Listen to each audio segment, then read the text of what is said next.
Hello, history lovers, and welcome back to the channel. Today we're diving deep into the life of one of Rome's most controversial emperors, Domitian. Was he a cruel tyrant, a misunderstood micromanager, or something else entirely? Let's unravel the story of the last Flavian emperor. Born Titus Flavius Domitianus in 51 AD, he was the younger son of the future emperor Vespasian. Unlike his older brother Titus, who was groomed for power and won fame in the Jewish-Roman War, Domitian spent his youth largely in the shadow. While his father and brother were on campaign, Domitian was in Rome, living a relatively private life. When Vespasian finally seized the throne in 69 AD, Domitian was suddenly thrust into the spotlight. But he held only honorary titles, not real power. This early experience of being sidelined, while his brother was celebrated as a hero, likely shaped his ambitious and somewhat insecure personality. When his father Vespasian died, his brother Titus became emperor. Titus's reign was short but incredibly popular. He was known for his generosity, especially after the eruption of Mount Vesuvius. But after just 2 years, Titus died, and in 81 AD, Domitian finally got his chance.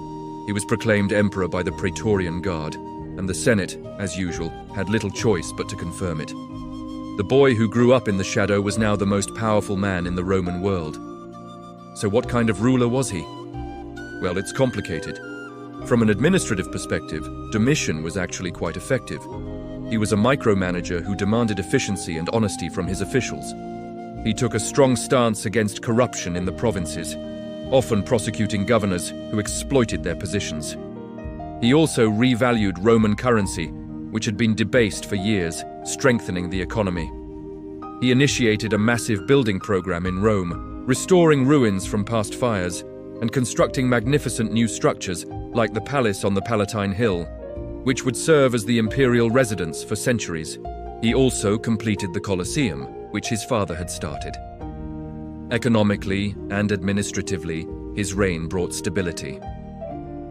On the military front, Domitian was more active than people often give him credit for. He wasn't a battlefield general like Trajan, but he wasn't just sitting in Rome either. He personally led campaigns on the Rhine and Danube frontiers to secure the empire's borders against Germanic tribes like the Chatti and the Dacians.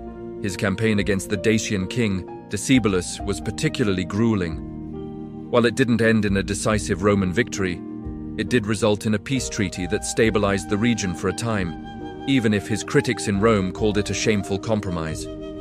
He also expanded fortifications along the frontier, a system of walls, watchtowers, and forts known as the Limes Germanicus, which provided a more permanent defense for the empire. This is where the story starts to turn. Domitian's relationship with the Roman Senate was, to put it mildly, terrible. From the very beginning, he showed them little respect. He preferred to rely on his own hand-picked council and the equestrian class, bypassing the traditional authority of the senators. He held the consulship 10 times, far more than was traditional, essentially monopolizing the highest office of the state. He also adopted the title Dominus et Deus, which means Lord and God. While earlier emperors had been deified after their death, demanding to be treated as a living god was a step too far for the Roman aristocracy. It smacked of Eastern-style monarchy, not the traditional Roman first citizen model. This arrogance, combined with a genuine fear of conspiracy, led to an atmosphere of terror, particularly in his later years. Domitian became increasingly paranoid. A failed revolt in 89 AD by a governor named Lucius Antonius Saturninus seemed to confirm his worst fears. After this, the treason trials began in earnest. Anyone suspected of disloyalty, however flimsy the evidence, could be accused, their property confiscated, and their lives forfeit. Informers, known as delatores, thrived, creating a climate of fear and suspicion where no one felt safe. Senators, philosophers, and anyone who dared to criticize the emperor were at risk. The historian Tacitus, who lived through this period, described it as a time when our very mouths were silenced.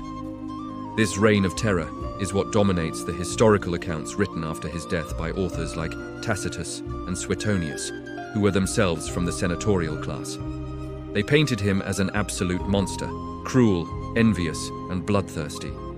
Suetonius even includes lurid tales of him amusing himself by catching flies and stabbing them with a stylus. While these stories might be exaggerated propaganda from his enemies, they reflect the genuine hatred the Roman elite felt for him. However, it's important to remember that for the average person in the provinces, or even the common soldier, Domitian's reign might not have seemed so bad. His tight grip on provincial governors reduced corruption, his economic policies were stable, and he increased the pay for the army, securing their loyalty. He also promoted public entertainment, like the gladiatorial games, which made him popular with the masses in Rome. So, while the senators in Rome lived in fear, much of the empire experienced a period of relative peace and competent government. This is the great paradox of Domitian's rule. But a ruler can't afford to make enemies of everyone in power. By 96 AD, the paranoia had reached the imperial palace itself. Domitian became suspicious of his own family and closest advisors. Fearing they would be next on his execution list, a conspiracy formed right under his nose. The plot involved members of the Praetorian Guard, and even, according to some sources, his own wife, Domitia Longina. On September 18th, 96 AD, a group of court officials and freedmen cornered the emperor in his bedroom. Domitian, a physically strong man, fought back fiercely, but he was outnumbered and unarmed. He was stabbed to death, bringing a violent end to his 15-year reign and the Flavian dynasty. The Senate's reaction was immediate and gleeful. They passed a damnatio memoriae, condemning his memory. His name was chiseled off public monuments, his statues were torn down, and his laws were officially rescinded. It was an attempt to erase him from history completely. He was succeeded by the elderly and respected Senator Nerva, marking the beginning of the era of the 5 good emperors.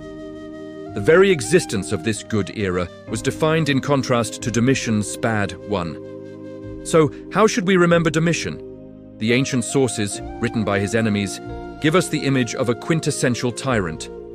But modern historians often offer a more nuanced view. They see a capable but autocratic administrator whose authoritarian style clashed violently with the sensibilities of the Roman Senate. He was a man who wanted total control, and in his quest for security and absolute power, he sowed the seeds of his own destruction. His story is a powerful reminder that history is often written by the victors, and the truth about a figure can be buried under layers of propaganda. He was neither a complete monster nor a faultless administrator, but a complex and consequential emperor whose reign marked a crucial turning point in Roman history. What do you think? Was Domitian a necessary evil who brought order, or a paranoid tyrant who deserved his fate? Let me know your thoughts in the comments below. Thanks so much for watching, and if you enjoyed this deep dive into Roman history, don't forget to like, subscribe, and hit that notification bell for more. See you next time.